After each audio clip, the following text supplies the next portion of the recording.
दोस्तों नमस्कार, मैं हूं आर्किटेक्ट अशोक गोयल। हाल ही में कर्नाटक सरकार ने एक नया बिल पास किया है कर्नाटक असेंबली में। इसका नाम है Karnataka professional civil engineers bill. इसके अनुसार कोई भी 50 स्क्वायर मीटर से ज़्यादा का ऐसा भवन, ऐसी इमारत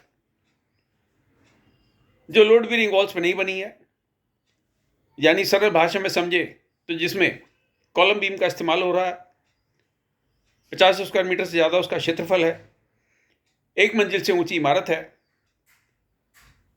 तो उसका नक्शा पास कराने के लिए प्रोफेशनल इंजीनियर्स का दस्तखत होना जरूरी है। Professional civil engineer. और ये कौन होंगे लोग? ये वो लोग होंगे जिन्होंने सिविल में डिग्री कर रखी है और उनका 1 साल का अनुभव है, या सिविल इंजीनियरिंग में डिप्लोमा कर रखा है और 2 साल का अनुभव है। हर प्रकार की इमारत जो 50 स्क्वायर मीटर से ज़्यादा है, जिसमें कॉलम बीम का इस्तेमाल हो रहा है, एक मंजिल से ज़्यादा है, उसका निर्माण कार्य तभी संभव हो पाएगा, चाहे हाउसिंग सोसाइटी हो, चाहे किसी प्रकार की इमारत हो, जब प्रोफेशनल सिविल इंजीनियर के उस नक्शे पे, उस ड्राइंग पे दस्तखत होंगे और उसकी देखरेख में वो इमारत बनेगी। ये अपने आप में बड़ी विचित्र परिस्थिति पैदा हो गई। पूरे विश्व में जहां सिविल इंजीनियर्स भी काम कर रहे हैं, आर्किटेक्ट्स भी काम कर रहे हैं, स्ट्रक्चर इंजीनियर भी काम कर रहे हैं और तरह तरह के कंसल्टेंट निर्माण क्षेत्र में काम कर रहे हैं, ऐसी अजीबोगरीब ऐसा अजीबोगरीब बिल कहीं पास नहीं हुआ है। और तो और जो आर्किटेक्चरल सर्विसेज है उसमें भी आर्किटेक्ट्स का एकाधिकार नहीं है। आर्किटेक्ट एक्ट के अनुसार 2020 के सुप्रीम कोर्ट के निर्णय के अनुसार निर्माण के क्षेत्र में कोई भी व्यक्ति कार्य करने के लिए स्वतंत्र है। जरूरी नहीं है कि वो रजिस्टर्ड आर्किटेक्ट हो। आर्किटेक्ट एक्ट सिर्फ आर्किटेक्ट टाइटल को प्रोटेक्ट करता है। तो Karnataka professional civil engineers bill किस प्रकार से नीति निर्धारकों ने बनाया, कैसे उसको असेंबली में पास हुआ और क्या उसके दूरगामी परिणाम होने वाले हैं। कर्नाटका में जो इंजीनियर्स काम कर रहे हैं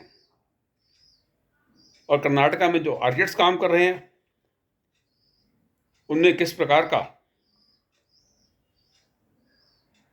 युद्ध शुरू होगा, ये देखना अभी बाकी है।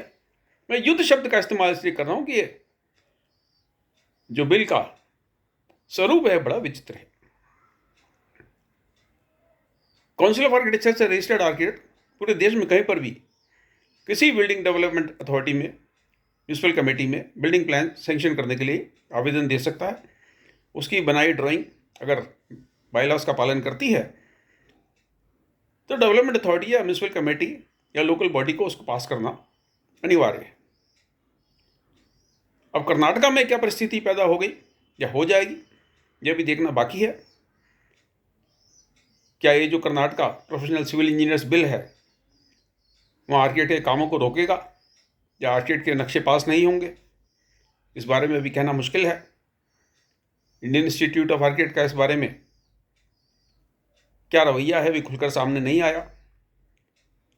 लेकिन जो मीडिया में खबरें आ रही हैं और जो इसके बारे में मैंने पढ़ा है, वो अपने आप में केंद्रीय सरकार द्वारा बनाए गए आर्किटेक्ट एक्ट का एक प्रकार से उल्लंघन कर रहा है। कोई भी स्टेट का बनाया हुआ कानून और कोई भी केंद्रीय सरकार के बनाए हुए कानून में जो ओवरराइड करता है वो केंद्रीय कानून है। अब कर्नाटक सरकार आर्किटेक्ट एक्ट के तहत रजिस्टर्ड आर्किटेक्ट के काम को अगर रोकती है तो ये देखना बाकी है कि ये कानून का उल्लंघन माना जाएगा, केंद्रीय कानून का उल्लंघन माना जाएगा, या किसी प्रकार से बेवजह दो प्रोफेशनल समुदायों के बीच में वैमनस्यता पैदा करने की कोशिश मानी जाएगी। सिविल इंजीनियर्स की अपनी आवश्यकताएं हैं, स्ट्रक्चर इंजीनियर्स की अपनी ज़रूरतें हैं, समाज में आर्किटेक्ट्स की अपनी रिक्वायरमेंट्स हैं। समाज को आर्किटेक्ट भी चाहिए, इंजीनियर भी चाहिए, सिविल इंजीनियर भी चाहिए, और भवन निर्माण से जुड़े हुए जितने भी एक्सपर्ट्स हैं, चाहे वो इलेक्ट्रिकल इंजीनियर हो, बड़े प्रोजेक्ट्स में इलेक्ट्रिकल इंजीनियर की भी जरूरत पड़ती है, HVAC वालों यानी एयर कंडीशनिंग, वेंटिलेशन इत्यादि से संबंधित जो प्रोफेशनल्स हैं उनकी भी जरूरत पड़ती है। अब एक Karnataka professional civil engineers bill क्या गुल खिलाएगा, देखते हैं। शुभकामनाएं, नमस्कार।